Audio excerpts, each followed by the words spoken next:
చాలామంది ఈ ప్రాంతానికి సంబంధించి మొన్ననే ఈ మధ్యలో ఇక్కడికి మంచి స్థిరపడ్డ ఒక కుటుంబం చిన్నారులు కూడా చనిపోవడం అనేది చాలా బాధాకరం. దురదృష్టం.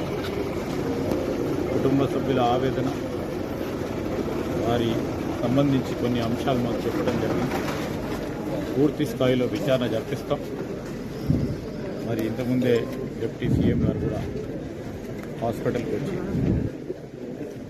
మరి చనిపోయిన కుటుంబ సభ్యులను పరామర్శించడం జరిగింది. వారి మృతదేహాలను ఇక్కడికి తీసుకురావటం, కొంతమంది వేరే ఇతర ప్రాంతాలలో ఉండటం, వారి కుటుంబాలకు జరిగింది చాలా బాధాకరమైంది. ప్రభుత్వం కూడా పూర్తి స్థాయిలో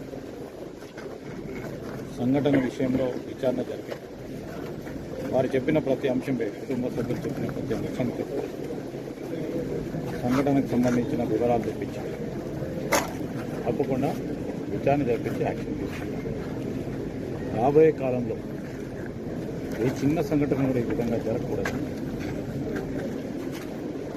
ఎందుకు జరిగింది, ఏ విధంగా జరిగింది, అన్ని విషయాలను కూడా తెలుసుకోవాలి. ఇంకోరి ఇంట్లో కానీ, షాప్స్లో కానీ, కమర్షియల్ ఎస్టాబ్లిష్మెంట్లో కానీ సంఘటన జరగకూడదు. మరి ఒక కుటుంబం నుంచి ఇంత మంది చనిపోవడం అనేది ఎవరికైనా, మేము కలెక్టర్ గారు, పోలీస్ అధికారులు అందరూ కూడా ఇక్కడికి రావడం జరిగింది. వారికి ధైర్యం చెప్పడానికి. వారి బాధ వర్ణాతీతం. ప్రభుత్వ పరంగా వారి కుటుంబ సభ్యులు అండగా నిలబడతాం. తప్పకుండా సంఘటన విషయంలో, సంఘటన జరిగిన తర్వాత కూడా అంశం విషయంలో కుటుంబ సభ్యులు చెప్పిన ప్రతి అంశంపై కూడా విచారణ జరిపి తప్పకుండా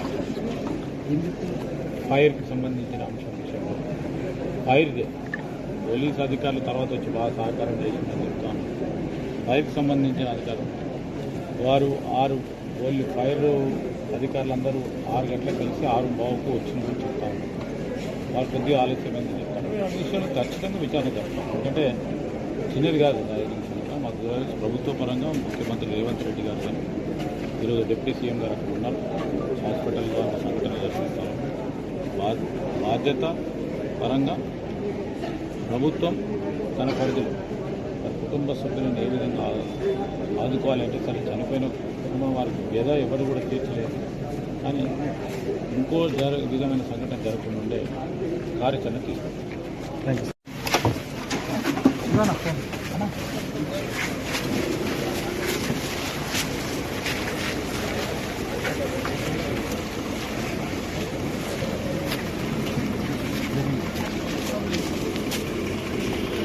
హలో.